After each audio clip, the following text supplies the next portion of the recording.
I did not think I would ever speak about Earth again. Not after the war, not after the fleets burned and the silence that followed. But they asked me to record it, to explain what happened in the Sol campaigns, to describe the enemy everyone still calls humans as if the word itself is a contradiction. So I will speak as I remember, not as the historians write it, not as the propaganda frames it, but as I lived it. I am Virek Solthane of the Karthan Union, once a fleet commander, now retired from service, though I do not know if warriors like me ever truly retire. We are simply moved to quieter rooms and asked to forget how noise once felt. I was there when we first reached the Sol system. We expected resistance, of course. Every inhabited system resists. That is routine. That is predictable. Resistance is usually a mathematical curve. You apply pressure, it bends, then it breaks. Humans did not follow the curve. We arrived with superiority that was not even questioned. Our fleets outnumbered theirs 1,000 to 1. Our weapons were older than their species had been spacefaring. Their outer colonies fell in days, some in hours. We recorded it as standard pacification. They did not surrender in the way other species do. There were no mass transmissions begging for mercy. No planetary governors requesting terms. Instead there was silence. And then there were attacks. Not coordinated at first. Not grand. Small incidents. A supply vessel destroyed in orbit. A relay station gone dark. A patrol that simply never returned. We assumed internal error. We always assume that first. It is easier than admitting unpredictability. Then one of our dread carriers vanished near Mars orbit. There was no warning. No distress signal. Just gone. The debris field told us nothing useful. It was as if the ship had been cut apart by something that did not care about preserving evidence. That was our first mistake. We assumed the humans would fight like us. They did not. They fought like something that had never read our doctrine. I still remember the briefing hall when the intelligence officers first presented human combat behavior. They looked almost amused. The analyst projected a series of engagements. Human fighters in small craft. Human ground units defending colonies. One officer said, they cluster inefficiently. Another said, they waste resources on non-optimal formations. I said nothing. I was younger then. I still believed intelligence briefings meant something. We learned later that what we called inefficiency was adaptation. Humans do not build perfect systems. They build flexible ones. That is a dangerous difference. The first true engagement between our fleet and theirs came above the moon they call lunar. We expected them to defend Earth directly. Instead they fought in the shadow of their moon, using gravitational shifts and debris fields to conceal movement. Their ships were small compared to ours. Fragile by our standards. But they moved like predators. We lost 3 destroyers before we even identified their command node. When we finally targeted it, it turned out to be a decoy. A broadcasting drone disguised as a mining platform. The real command structure was somewhere else entirely. That was the second mistake we made. We assumed they valued command structures the way we do. They do not. Humans distribute leadership like a virus distributes infection. No single point of failure. No central brain to sever. We adapted. Slowly. Painfully. We began to win engagements again. We pushed them back from orbital positions. We took stations. We established dominance over the inner system. It should have ended there. It did not. Because humans do something no other species we have encountered does with consistency. They learn under pressure. Most species degrade under stress. Their decision trees collapse. Their fear responses override logic. Humans sharpen. The longer the war continued, the more dangerous they became. I first saw this on the surface of Earth during the coastal conflict zone they later named Atlantic Front 3. My unit was deployed to secure a communications relay. Standard operation. Light resistance expected. We landed at dawn local time. The sky was orange with atmospheric burn from orbital strikes. The ground was fractured glass and ash. There were no civilians visible. That should have been our first warning. Humans never abandon what they value without leaving something behind. We advanced through the ruins of what had once been a city. Towers reduced to skeletal frames. Streets melted into uneven stone. Then the first shot came. It did not come from a soldier in armor. It came from a building that should have been empty. The projectile was primitive by our standards. Chemical propulsion, low yield, but it was precisely aimed at the junction of my forward unit. 2 of my soldiers fell instantly. We returned fire and the structure collapsed. There was no movement after that. We moved on. 3 blocks later another strike came. Then another, and another. It was not a battle in the way we understood it. It was a series of punishments delivered by a city that refused to be empty. We later learned the truth. Every building had been rigged. Every street mapped. Every collapse zone pre-calculated. The humans were not defending the city. They were teaching it to kill us after they were gone. That realization spread through command channels like a disease. We began to fear empty places. Fear silence. Fear anything that looked abandoned. Because nothing on Earth was truly abandoned. It was occupied by intent. The war escalated. We began orbital cleansing operations. We began erasing entire regions to prevent ambush infrastructure. It worked tactically, but strategically it changed something in human behavior. They stopped trying to defend territory. They started trying to remove us from existence entirely. I will never forget the first time I encountered a human soldier in close combat. It was in the ruins of what they called a hospital. We had secured the lower levels. Or so we believed. I entered a corridor that was too quiet. Then I saw him. He was standing alone. No armor beyond improvised plating. No helmet. His weapon was damaged. He was bleeding from his side. And he was smiling. I raised my weapon. He did not move. He said something in his language. I did not understand it then. I understand it now. It was not a threat. It was a statement of acceptance. Then he charged. He did not try to survive. He tried to reach me. That is something no training prepares you for. We are taught that all creatures value survival above all else. Humans do not always obey that law. He reached me before my reflex systems could compensate. I fired. He fell, but not before activating a device in his hand. The corridor behind me collapsed in a chain detonation. I survived only because my armor absorbed the blast unevenly. My unit lost 7 members in that instant. From 1 man. 1 wounded man with nothing left to gain. That was when I began to understand. Humans do not calculate cost the way we do. They assign meaning beyond survival. We began to lose ground again. Not because they were stronger. Because they were willing to break themselves faster than we could break them.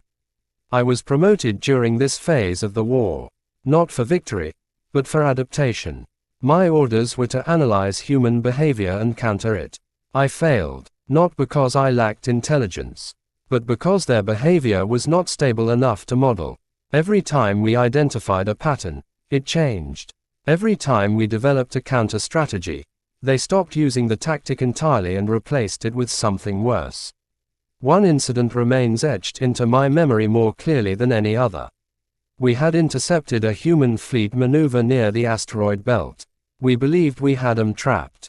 Our ships surrounded their formation. Escape vectors sealed. We issued surrender terms. They did not respond. Instead, they altered course toward the densest asteroid cluster. We assumed panic. It was not panic. It was intention. They collided their own ships into the asteroid field, triggering cascading fragmentation. The resulting debris cloud disabled half our fleet sensors. Then they emerged from inside the debris using small craft we had not detected. They attacked from within our formation. We lost the engagement, not because we were weaker, because we assumed space was empty unless filled by structure. Humans assume nothing is empty. Even vacuum is a tool to them. The turning point of the war did not come from a battle. It came from exhaustion. Our supply chains stretched. Our fleets degraded. Our personnel losses increased. But humans kept coming. Not in endless numbers. Their population was not infinite. But in endless commitment. They rotated forces. They adapted strategies. They rebuilt faster than we could destroy. And they never stopped. I once asked a captured human officer why they continued fighting when the outcome was statistically impossible. He looked at me as if the question itself was strange. He said, "We are still here." That was all. No justification, no calculation, just presence. We eventually withdrew from Sol space.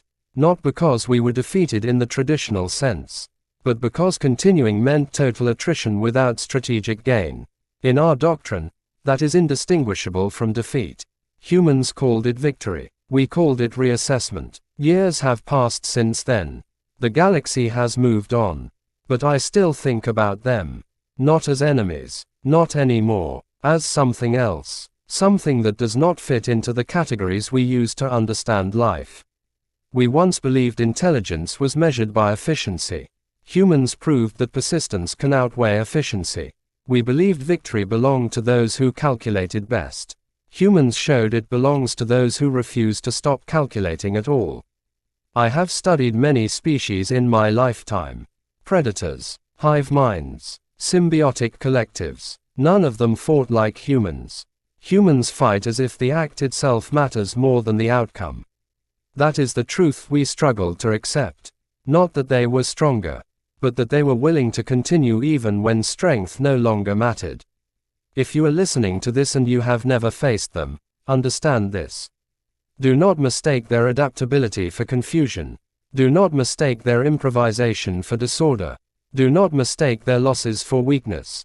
Every human loss is stored somewhere, and used later. They do not forget. They do not stop. They do not yield in the way other species yield. We thought we were fighting a war. They treated it as something closer to persistence of identity. That is why we could not predict them. That is why we could not fully defeat them. Because you cannot outcalculate a species that refuses to end the calculation. I am old now, and sometimes I wonder what would have happened if we had never entered Sol space. If we had simply observed from a distance and left them alone. But that is not how empires think. And it is not how humans would have thought either. If roles were reversed, that thought disturbs me more than any battle memory. Because I suspect the outcome would not have changed. Only the direction. I will end this record with the only conclusion I have found that feels stable. We were not prepared for humans because we assumed war was a system. They treated it as a behavior. Systems can be optimized. Behavior can only be endured. And humans endure. Always. I said humans endure. I did not say they remain unchanged. That is where my earlier record ends and where the part 1 wish I could forget begins. Because endurance is not static. Endurance accumulates weight. And what humans carried after the war did not disappear when the guns went silent. It spread. I was called back into service 6 cycles after the withdrawal from Sol space. Not as a commander. Not as a strategist, as a witness. The Karthan Union had received something from Earth. At first it was assumed to be a diplomatic transmission. That was the polite interpretation. The kind that allows officials to sleep at night. But the content was not diplomacy. It was a map, not of territory, of consequences. Every system involved in the Sol conflict was listed. Every engagement, every decision node. Every chain of command that had ordered fire upon Earth. And next to each entry was something we did not expect. Not threats, not demands, just records, names, ships, timelines, outcomes. Humans had documented the war from their perspective. Completely, accurately, indifferently. It was not rage that disturbed us. It was clarity. Because rage fades, clarity does not. I was brought to the Central Council chamber on Karth Prime to interpret the document. They believed I understood humans better than anyone else alive. They were wrong. I understood only the version of humans that fought us during the war. This new version was different. A counselor asked me if this was a precursor to renewed conflict. I told them I did not know. That was the truth. Then a second transmission arrived. This one contained a request. Human representatives wished to meet. Not on Earth, not on Karth Prime, but in neutral orbit between our territories. The council debated for days. Some argued it was a trap. Some argued it was humiliation. Some argued it was surrender negotiation disguised as ritual. I said nothing, because I had learned something during the war that I had not yet fully admitted. Humans do not repeat strategies unless they choose to. If they were initiating contact now, it meant they had already decided the shape of the encounter. We were simply arriving late to understand it. The meeting was approved. I was selected to attend. I do not know if that was honor or punishment. The vessel that carried me was escorted by 3 Karthan cruisers. We arrived at the coordinates. There was nothing there at first. Just empty space. Then the human ship arrived. It was not large, not imposing, not designed to intimidate in the way our fleets were. It looked almost incomplete, as if it had been assembled for function alone, with no concern for symmetry or display. It docked at the neutral point. A corridor extended, and I walked into it. Inside, I expected soldiers.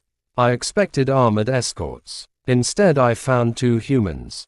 Only 2. 1 male, 1 female. No visible weapons. No armor. No insignia of rank. They looked almost ordinary. That was the most unsettling part. During the war, humans were always surrounded by context of violence. Here there was none. The male spoke first. His voice was calm. He said, "Commander Virek Solthane." He did not ask if I was the correct individual. He stated it as fact. I replied that I was present. The female stepped forward and placed a small object on the table between us. It was a data archive. She said, "This is our record of the war." I told them we had already received their transmission. The male nodded. He said, "That was only the summary." He paused, then added, "This is everything else." I did not understand at first. Then the archive activated, and I saw the war again. But not as I had lived it, as they had experienced it. The first difference was scale. We saw battles. They saw sequences. We saw engagements. They saw decisions branching into consequences that stretched years ahead. Every strike we made was followed through human, civilian, and military responses, not as isolated events, but as cascading adaptations.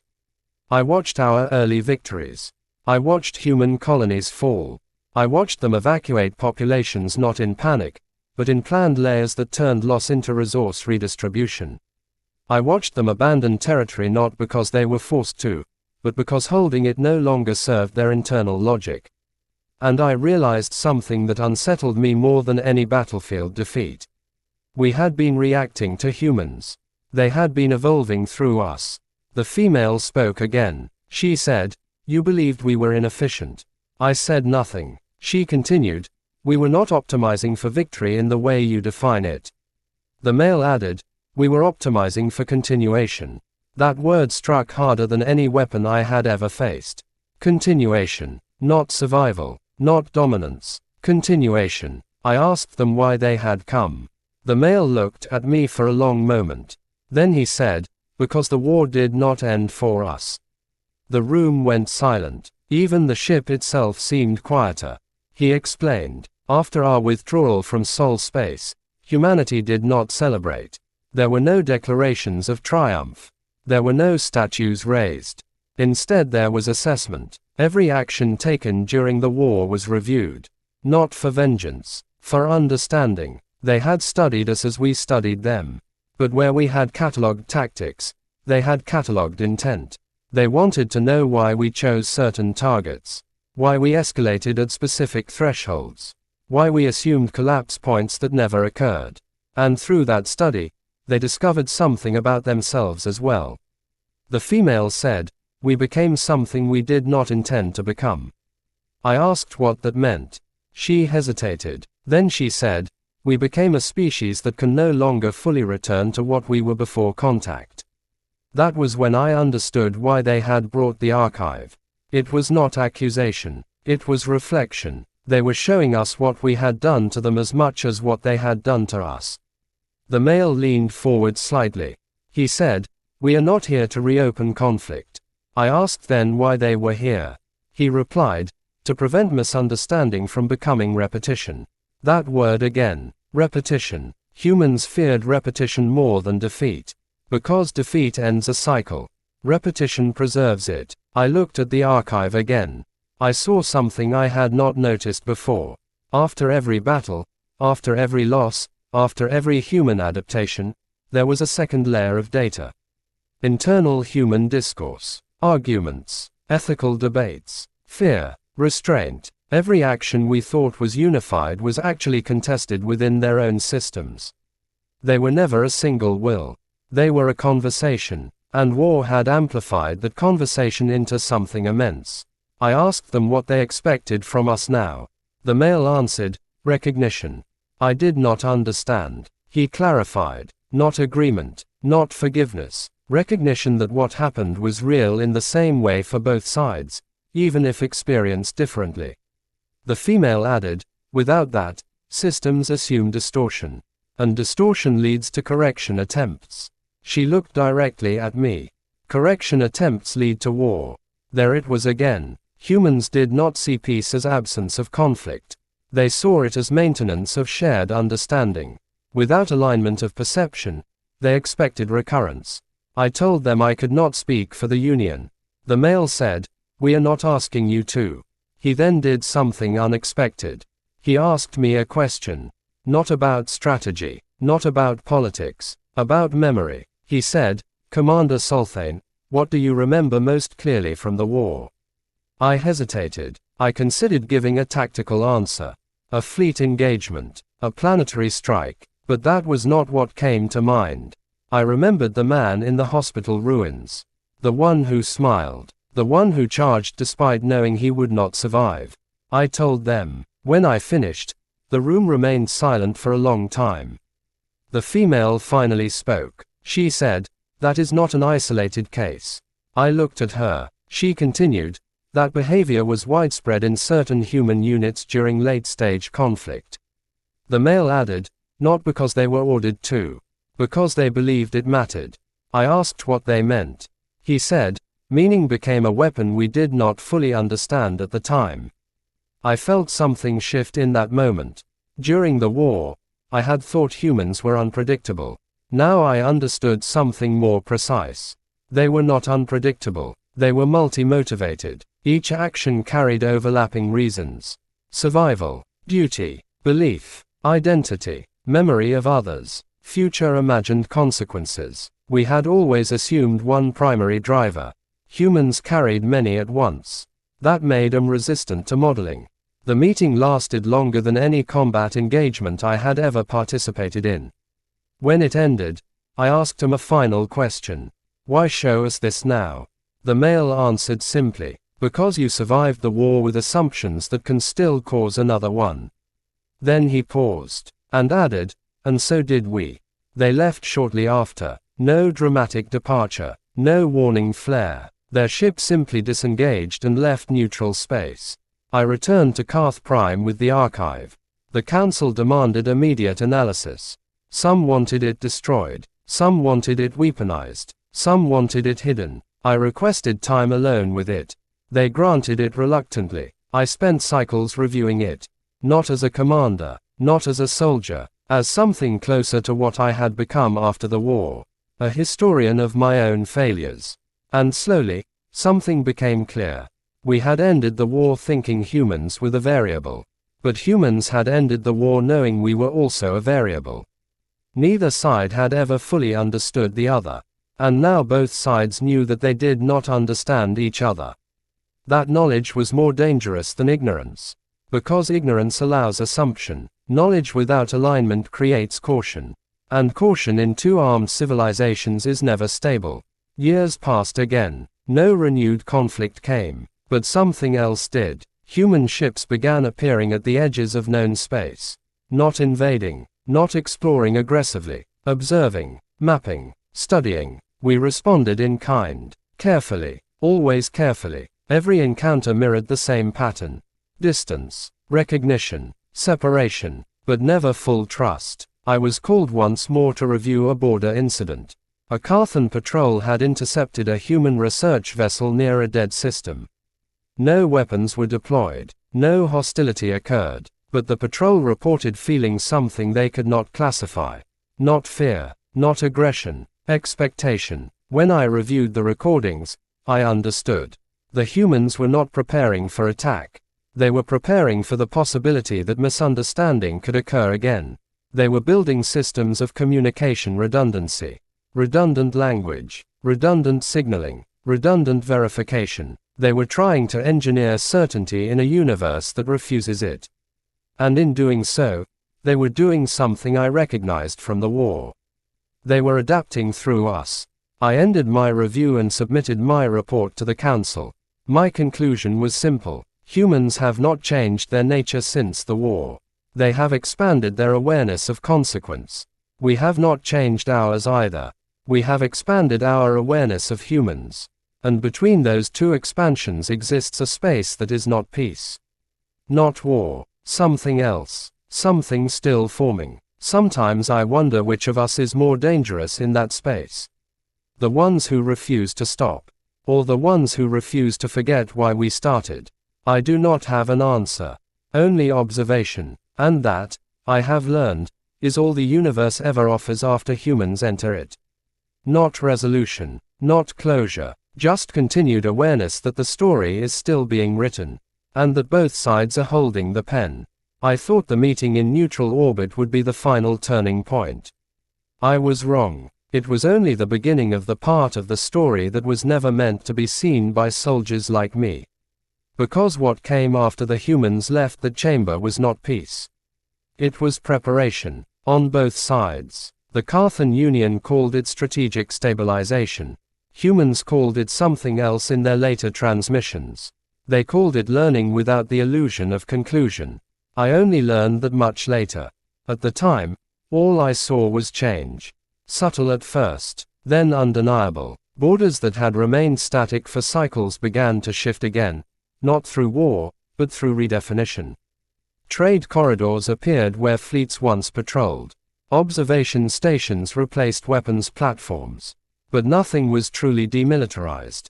It was simply repurposed. Every structure still remembered what it had been built for. I was no longer in command, but I was not fully retired either. They kept me close to analysis channels. A living archive, they called it. A reminder of what direct contact with humans had cost and taught. That phrase always bothered me. Cost and taught. As if they were equal. They were not. One is measured in absence. The other in change. And humans had changed everything they touched. Then came the third transmission. It did not arrive through official channels. It bypassed them entirely. It came through an ancient relay system in a dead system we had long abandoned. A system that should not have been active. The message was short. It contained only coordinates. And a time. No identification. No request. Only invitation. The council debated for a short cycle before refusing to respond. They believed it was a human faction acting independently. A deviation. A potential trap. But I had seen enough of humans to understand something the council still resisted. Humans do not waste motion without intent. Even silence is structured. I requested access to the relay data. They granted it reluctantly. What I found was not a transmission. It was a pattern. A sequence embedded within background radiation fluctuations. A method of communication so subtle it would have been invisible during the war. Unless you knew what to look for. And we did not. But someone on the human side knew we would eventually learn. The coordinates led to an empty system near the boundary of former conflict space. No planets. No stations. Only a single object in orbit around a dim star. We sent a probe first. Standard procedure. The probe returned a single image. A structure. Not human in design. Not Karthan either. Something else. Something that made no attempt to conform to known architectural logic. It was built in layers that did not align with orbital mechanics. It should not have been stable. But it was. The council called it anomalous. I called it intentional. They allowed me to accompany a small diplomatic science team. We arrived at the system in silence. No escort fleet. No weapons primed. Just observation vessels and the uneasy agreement that if this was a trap, we would already be inside it. The structure loomed as we approached. It was larger than any shipyard installation I had seen during the war. But it was not industrial. It felt reflective, as if it had been constructed not to operate, but to observe those who entered it. We docked. The airlock opened without resistance. Inside, there was no immediate sign of life. Only corridors. Endless corridors. Not repeating. Not symmetrical. Each junction slightly different from the last. As if the structure itself refused to settle into pattern. The science team began marking pathways. I did not. I had learned from humans that mapping too early is a form of blindness. We walked deeper. Time became uncertain, not in a technological sense. In a perceptual one. The structure did not distort time.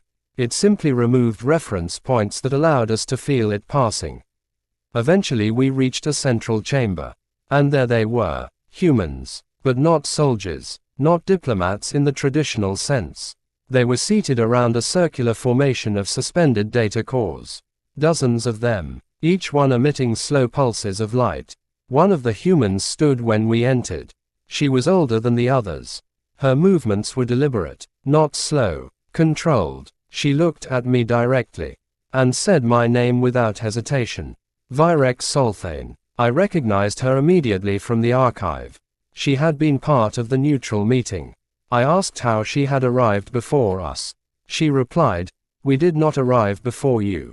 We built the expectation of your arrival into the system." That answer was very human.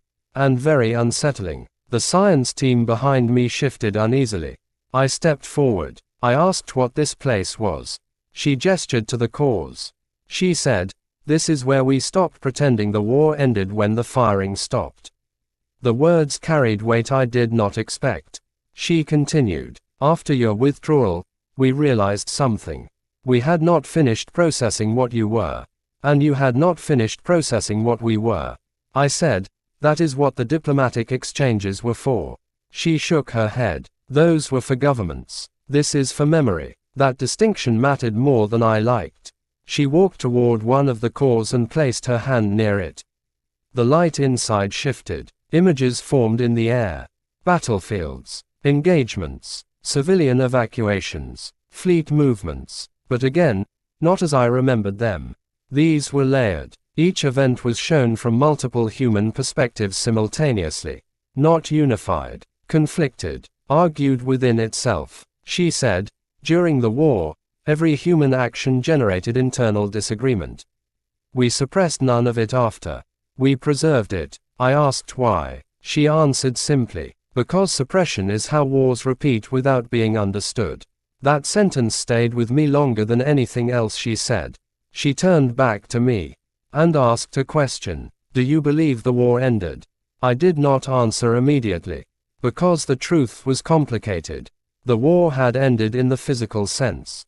But not in structure, not in consequence, not in understanding. So I said, "It ended in action." She nodded, then said, "That is not the same as ending." The science team began analyzing the cause. What they discovered changed everything we thought we knew about post-war human activity. The cores were not data storage. They were reconstruction engines, not of technology, of decision pathways. Humans had rebuilt every major decision from the war as branching simulations. Not to change outcomes, but to understand divergence. Every moment of conflict existed here as a living model of alternatives. What if a fleet had not turned? What if a colony had not evacuated?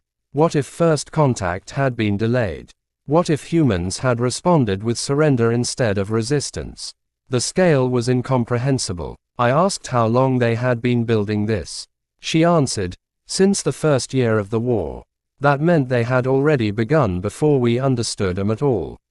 The realization was uncomfortable, because it implied foresight we had never attributed to them.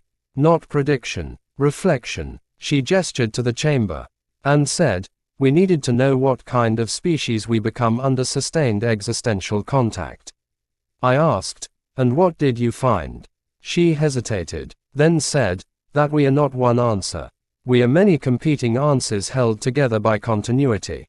I understood then why humans had been so difficult to categorize during the war.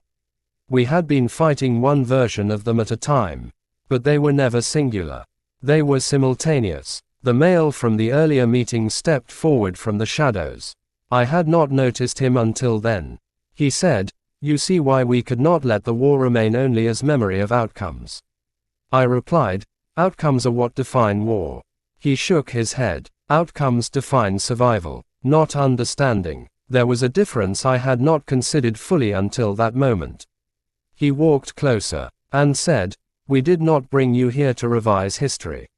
We brought you here to ensure history does not harden into myth. Myth is where repetition begins." That word again. Repetition. Always repetition. I asked him what they expected from us now. He answered, "Participation." The science team reacted immediately. One of them demanded clarification. Participation in what? The female human answered, "In maintaining the shared record of what happened between our species. Not as allies, not as enemies, as observers of each other." That concept was difficult for the council mindset to accept. Observation without classification, recognition without assimilation. It was unstable in traditional diplomatic frameworks. But humans were not operating within those frameworks. And neither, I realized, were we anymore. I asked if this structure was replicated elsewhere. The male nodded. Yes, across multiple neutral systems, hidden in abandoned zones, built in places neither of us prioritized controlling. I asked why I had not been informed. He looked at me directly, and said, "Because you would have tried to categorize it before understanding it." He was correct. I would have. That is what we do. We turn unknowns into models. Humans were turning unknowns into shared memory. The difference was not small. It was fundamental. Days passed in the structure, or what we believed were days. The system still did not allow reliable time measurement. We studied the cause. They studied us studying them. At no point did either side attempt control. That alone felt like instability. Because control had been the default during the war. Eventually, I asked the question I had avoided since arrival. What happens if one side stops participating? The female answered without hesitation. Then the system collapses into assumption again. I said, and assumption leads to conflict. She nodded. Always. The simplicity of that answer was disturbing. Because it implied that peace was not an achieved state. It was an actively maintained condition. Not natural. Constructed. And construction requires effort. Effort requires participation. I began to understand why humans had called their earlier transmission continuation rather than victory. They had not ended anything. They had changed the form of engagement. The council eventually learned of the structure. They sent representatives. Not military. Not diplomatic elites. Archivists. Historians. People trained not to decide meaning, but to preserve it. When they arrived, they reacted exactly as I had predicted. They tried to categorize everything immediately. The humans allowed it. They always allow initial categorization. It is part of their process. Then they introduce contradiction. The contradiction in this case was scale. Each human reconstruction node contained thousands of alternate timelines. Not speculative. Derived from recorded behavioral models. The council archivists became overwhelmed. One of them asked me if this meant the war could have ended differently. I told them the truth. It always could have. That is the part of war no one wants to accept. There is never a single outcome. Only collapsed probability. One reality chosen from many. The humans were preserving the others. Not to change the past, but to prevent future arrogance. After several cycles, I was asked to speak with the human leadership again. This time not in chamber, but privately. The male and female from earlier met me in a smaller observation room within the structure. They told me something unexpected. The structure was nearing completion. I asked what completion meant. They said, stabilization of shared understanding. I asked if that was even possible. They said, not permanently, but sufficiently to reduce recurrence probability. There it was again. Repetition. Always the enemy. I asked them something I had never asked before. Do humans fear us? The female considered the question. then answered carefully, "We do not fear you as individuals. We fear what we both become when we stop acknowledging complexity in each other." That was the most honest answer I had ever received, because it included both sides equally. After all cycles of war, diplomacy, analysis, and reconstruction, that was the closest thing to truth I had encountered. Eventually I left the structure, not because anything was resolved, but because it became clear that resolution was not the objective. The objective was maintenance of awareness. Back in Karth space, the Council attempted to classify the structure again. They failed again. That failure became the most important outcome, because it forced acceptance of uncertainty. And uncertainty is something both humans and Karthans now share. I was asked to return to advisory status permanently. I refused. Instead, I requested permission to document the interactions between our species going forward. Not as military record, not as diplomatic archive, but as joint observation. They agreed. Reluctantly. Humans also agreed. Without hesitation. That difference still amuses me. The final part of this record is not an ending. It is a transition, because there is no point at which humans and Karthans stop affecting each other now. We are entangled in memory systems that span structures, fleets, and thought patterns. The war did not end. It changed format, and in that change, something unexpected emerged. Not trust, not unity, but shared restraint born from understanding consequence at scale. I do not know what future historians will call this period. Post-war stabilization, first contact aftermath, shared cognitive expansion era. Names do not matter. What matters is this: we no longer believe the other side is simple, and that alone may prevent the next war. Or it may simply delay it. Humans would say both are true simultaneously. I have learned not to disagree too quickly, because in my experience now, with humans, truth is rarely singular. It is layered, like them, and like us, now. If there is one final thing I have learned from all of this, it is this. The war was never the most important event. The most important event is what both species chose to do after they realized the war could not fully define the other. We chose to continue observing. They chose to continue remembering. And somewhere between those two choices, a fragile, unstable, necessary form of coexistence began. Not peace, not conflict, something still unnamed. And as long as it remains unnamed, perhaps it will remain unclaimed by repetition. That is the hope, not certainty, just hope, held carefully between two species that finally understand what it means to face each other not as enemies, but as consequences of each other's existence.